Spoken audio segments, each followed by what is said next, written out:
Hey, I'm Caleb with You Can Make This Too. Today I'm going to be talking about 4 things you can do to reduce or even eliminate tear out at your table saw.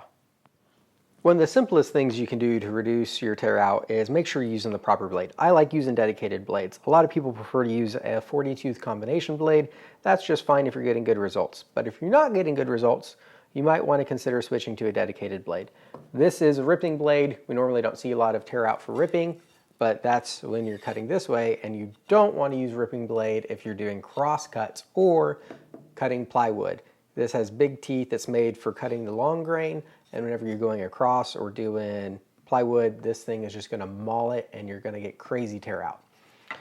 I have a thin curved crosscut blade. This has a lot more teeth than that one, as you can see, and that's for getting nice cross cuts across hardwood or softwoods. This would be a lot better on plywood than this because it has more teeth, but ideally for plywood, which is the toughest thing to get no tear out on, is to use a dedicated plywood blade.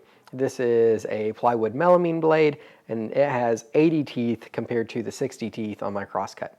Another thing about plywood blade is they tend to have a slightly different geometry on the tooth that will score the veneer before it cuts it, which helps reduce tear out. This doesn't do that. So while the crosscut is a lot better than a rip blade on plywood, which never touch plywood with that unless you just don't care, the dedicated plywood blade is going to be much better. Quick note before I do all my test cuts. I'm going to be doing all the test cuts on plywood because in my opinion, plywood's the hardest thing to get no tear out on. So if you can get no tear out on plywood, you can get no tear out on anything. And if you wonder why I think plywood's the hardest, it's from experience, but the more practical reason is this tiny veneer layer is what's going to tear out. Now when you're dealing with solid wood, it's solid wood, but this tiny veneer, yeah, that tends to tear out a lot more than solid wood will.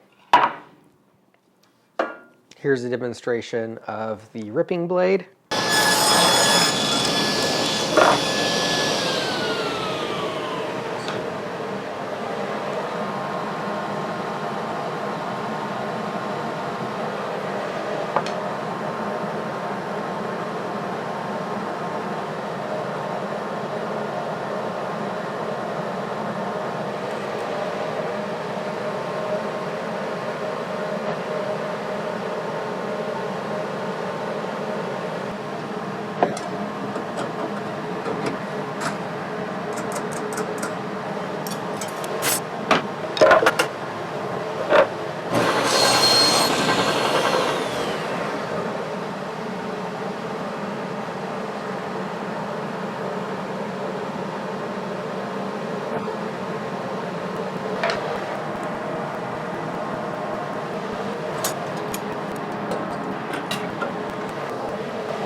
As you can see, the rip blade, all kinds of tear out on both sides. Here's the crosscut blade, which is a lot better than my rip blade.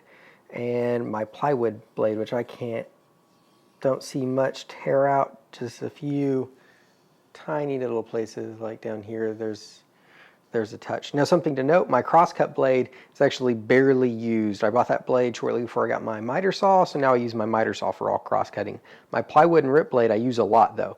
So my dull plywood blade cuts better than my sharp crosscut blade on plywood. So proper blade for your application.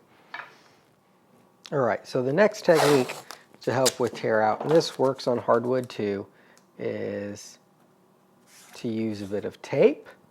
And what that does is just reinforce the fibers because they're really weak, being unsupported. And another is if you score it. So we're going to try both of these.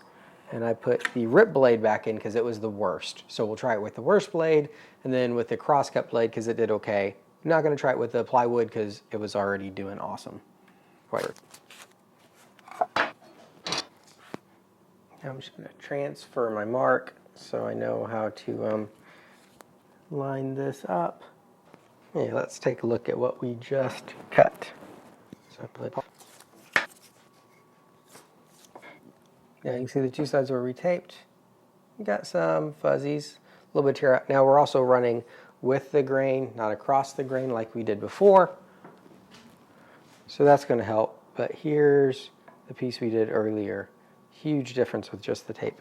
And here's the score cut. Now apparently it wasn't square when I marked it. I can kind of see my score line where I didn't hit it all the way. Where I did hit it, you can see this side is very good, whereas on the other side we got some fuzzies. And you know what? I'm not going to waste your time showing you the difference on the cross cut, because look how bad this was. Look at these, tape and scoring. Clearly, I think we've proven those two techniques do help a lot to reduce tear out. Now, obviously, the pain in the butt about those two techniques is who wants to tape or score every cut they're going to make before they make it. And as we talked about, the reason tear out happens is basically because the fibers on the edge are unsupported, and so instead of being cut, they get ripped. The tape prevents that by providing reinforcement to hold it so they don't rip and get cut instead.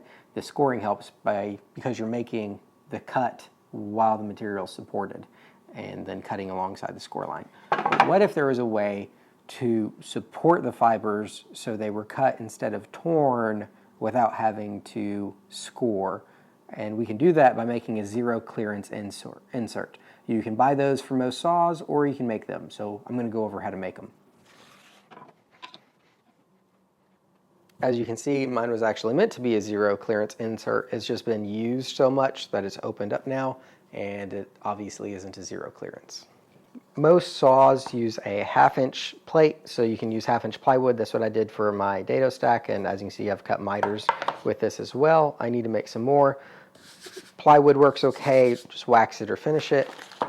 But the good folks at Rockler sent me their phenolic table saw inserts. The advantage to this is it's really hard, so it's not going to open up over use as quickly as plywood will. It's also non-slick. Now this is also super hard, which means it lasts a long time. That means it's really hard on normal bits and whatnot. So they sell a bit just for drilling this so you don't wear out your regular bits. To stick these together, I'm going to use a little trick here, just some blue painter's tape. CNC guys really like this.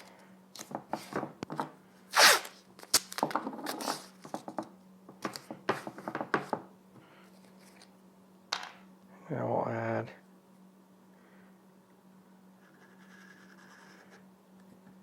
some CA glue.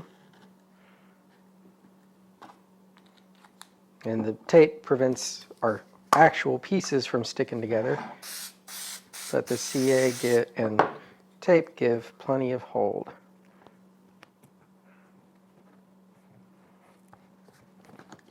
There we go. To speed things along a bit, I'm going to use my bandsaw to cut off some of the excess before we go to the router table.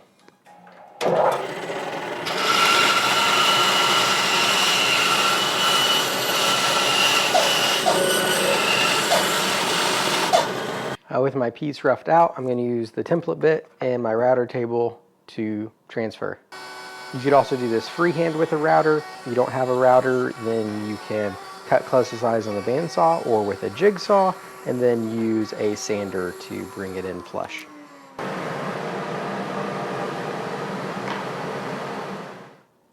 And like anything, you're most efficient when you batch things out, so I went ahead and made a few more plywood inserts. I'm going to use these two phenolic ones for the rip blade and my plywood blade that I use the most, and then I'll just have these on hand for whenever I do some dado stacks or just whatever I need. They're handy to have already made whenever you need one. Now I'm just marking location for the little finger hole.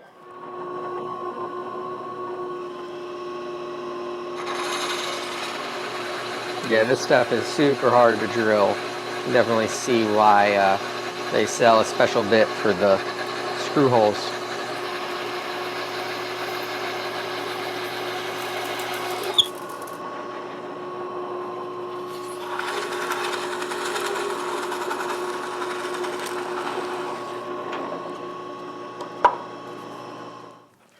And the last thing is leveling. As you can see, this is pretty far below flush, That's what these tabs are for and why they've got these little spot sets from screw heads. The Rockler kit comes with some screws, and for plywood, I normally just use plain number 8 wood screws, like you can see in this one.